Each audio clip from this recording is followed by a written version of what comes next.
আসসালামু আলাইকুম, চলে আসলাম নতুন একটি ভিডিও নিয়ে। তো আজকে ভিডিওটা হলো, এই দেখেন আমরা একদম ছোট সাইকেলে একটা মোটর লাগাইছি। এক সাইকেলের সাইজ হলো 20 ইঞ্চি, 24 ভোল্টের একটা মোটর ফিটিং করলাম। তো আপনারা যারা ছোট বাচ্চাদের সাইকেলেও মোটর লাগাইতে চান তারা অবশ্যই আমাদের সাথে যোগাযোগ করবেন। যে কোনো সাইকেল, একদম ছোট থেকে একদম বড়, যে কোনো সাইকেলে আপনি মোটর লাগাইতে পারবেন।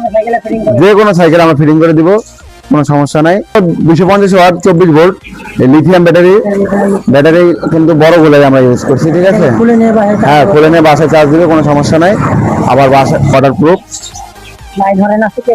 সব আছে, লাইট আছে, হর্ন আছে এবং আচ্ছা চালাই দেখে চালানি ভিডিও